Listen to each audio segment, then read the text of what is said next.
Travelling across time and space with the Doctor would be an absolute blast. Who wouldn't accept an invitation to board the TARDIS? If you ever find yourself in that enviable position though, you should probably take a second or two to think about the possible negative outcomes of your journey. Violent death, complicated time paradoxes, having your memories wiped, all of these things could happen, and as amazing and mind-blowing as the Doctor Who universe can be, it also has a dark side. For proof of that, just look at the countless horrific fates that have befallen various characters over the years. Some of the things that have happened to these poor souls are so grim, they probably would have chosen a quick and easy death if they knew what the universe had in store for them. My name is Rich, welcome to Who Culture, and these are 10 horrific fates suffered by Doctor Who characters. Number 10. Kizlet's entire adult life is wiped from her mind. The Bells of St. John. While this one might not seem as bad as the rest because there's no death or physical pain involved, it's still a really traumatic thing to happen to a person. The Bells of St. John is a weird episode in which innocent people get sucked inside the Wi-Fi and trapped, a sinister operation that is led by Miss Kizlet, who in turn serves an even higher authority called the Great Intelligence. Technically though, Kizlet isn't actually serving the Great Intelligence, she's being controlled by it, a fact that she isn't actually fully aware of. But at the end of the episode, Kizlet is freed from the Great Intelligence's grasp after the Doctor intervenes, and the true nature of the connection to her boss is made disturbingly clear. It turns out the Great Intelligence began manipulating her when she was just a little girl, so when she's finally freed, she becomes that little girl once again. Her first line after the Great Intelligence leaves is, "Where are my mummy and daddy?" Because the last thing she remembers is her parents leaving when she was a child. It's really sad to watch because it means that her entire adult life has been a lie.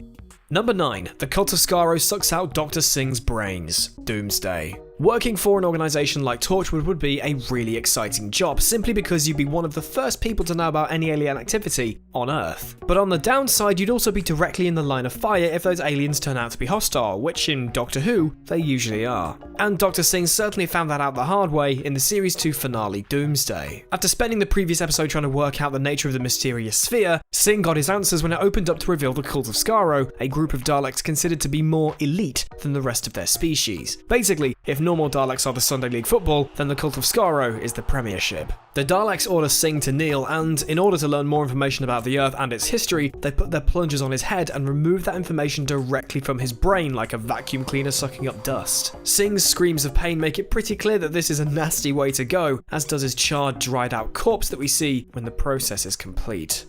Number 8. The Praxeus victims. Praxeus. Trapped within a pretty underwhelming episode of the most recent series was this terrific bit of effects work, the Praxeus infection. A pathogen that targets the microplastics lurking inside human bodies, the victims who were unlucky enough to contract Praxeus found parts of their skin almost crystallizing, turning pale, bumpy and cracked, and with no way to stop it. As the infection spread, the victims grew increasingly uncomfortable and appeared to be in great pain, before finally exploding into clouds of dust. From a visual standpoint, Praxeus almost looked like a simple case of dry skin, only 1,000 times worse. Basing the design of the infection on a condition that we've all experienced at some point in our lives made it feel that little bit scarier, that little bit more off-putting, actually. Unlike dry skin though, moisturiser would not have helped in the slightest.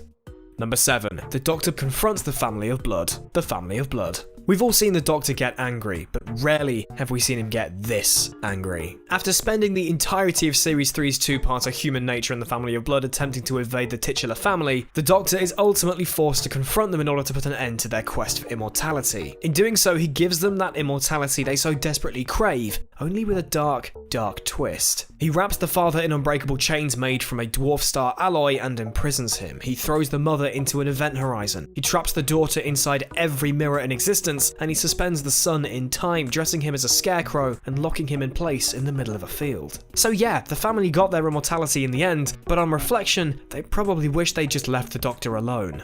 Number 6. The entire human race turned into robotic killing machines. Last of the Time Lords. The Master's personal henchbots, we first meet the Toclophane in Series 3's The Sound of Drums, where all we really learn about them is that they're billions in number, and they're very adept at murdering people with an assortment of lasers and blades. The uninspired spherical design and lack of a compelling motivation made them a serviceable villain at best, but everything changed in a follow-up episode, Last of the Time Lords, where, in a shocking twist, we learn the truth behind their creation. The supposedly alien Toclophane were actually human beings from billions of years in the future, with their heads stuffed inside metal balls reduced to nothing thing, but wires and machinery. The Toclophane were what became the last of humanity. The saddest thing about this fate is that these future humans thought they were all headed to a paradise called Utopia, but what waited for them was the darkness and a cold metal shell.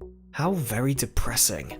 Number 5. Bill Potts is shot in the chest and converted. World enough and time. Plenty of Doctor Who characters have been turned into Cybermen in the past, but none of it harder than the case of Bill Potts. Like every other companion before her, she trusted the Doctor implicitly, believing that he would always save the day and get everyone out unscathed. So when that gun went bang in World Enough and Time and the camera panned down to reveal a black charred hole in Bill's chest, it was truly shocking for both us and the characters. And just when it looked like things couldn't get any worse, they did. Bill was taken away by some mysterious figures dressed in white, and at the end of the episode, we'd learn that she'd been converted into a Mondasian Cyberman. A shot follows that pushes inside her cyber eye hole to show the real Bill, a single tear leaking from the corner of her eye. It really hits home that this is a terrified human person who's been operated on and stuffed inside this creepy looking machine.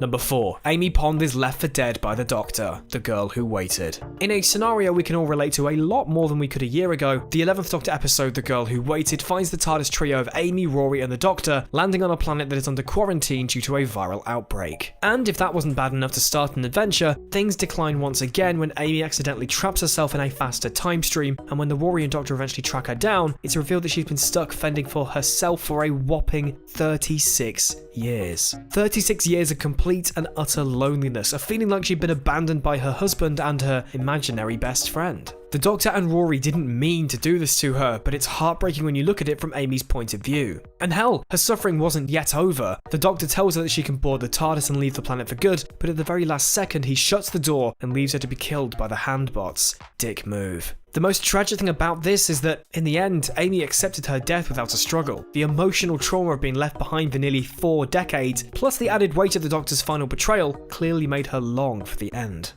Number 3. Ursula Blake becomes a concrete slab. Love and Monsters. Love and Monsters is hardly a fan favourite, but it does have its strong points. It's one of the few episodes where we get to spend some quality time with Supermum Jackie Tyler, and Peter Kay, before becoming the Absorbaloff, does provide a few chuckles. But because the episode is so divisive and a lot of people tend to dismiss it outright, it's often overlooked that the character Ursula Blake suffers a rather horrible fate come the end of the story, and it doesn't help that said fate is played for laughs, which diminishes the horror factor substantially. After being sucked inside the Absorbaloff's body, which would be bad enough by itself, Ursula herself ends up being absorbed into concrete after the Absorbaloff is melted down into a gooey puddle of liquid. She then has to live the rest of her life with no arms, legs or body. She is just a face attached to a piece of stone. And it gets worse. Her boyfriend Elton's remark, "We've even got a bit of a love life," indicates that Ursula performs oral sex acts on him while she's stuck to a concrete slab.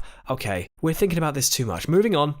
Number 2. Diagoras is swallowed alive by Dalek Sec. Daleks in Manhattan. Remember that scene in Peter Jackson's King Kong where Andy Serkis is eaten alive by those worm things? This is a little bit like that. In Series 3's Daleks in Manhattan, the Daleks were on their last legs, and with only a handful of them left standing, Dalek Sec decided that he and his race must evolve in order to survive. But the path he decided on was an unusual one for a Dalek. These creatures hate everything that isn't their own race, so the fact that Sec intended to combine human and Dalek DNA to spawn a brand new breed of Daleks was definitely interesting. Consequently, a human test subject was needed, and since there were no willing volunteers, Sec had to force someone to merge with him. Enter Mr. Diagoras. This episode makes it clear that Diagoras is someone you're not meant to like. In almost all of his scenes, he's rude, arrogant, or both. But it was hard not to feel at least a little bit sorry for him when Sec opened up his casing, wrapped his tentacles around Diagoras, and sucked him inside his body in one big gulp. Just to make things even more horrific, Diagoras was conscious throughout this entire process. So how long was he alive trapped inside Sec's belly? Was he partially digested? Did he feel any pain? The unseen effects here are nightmarish to consider.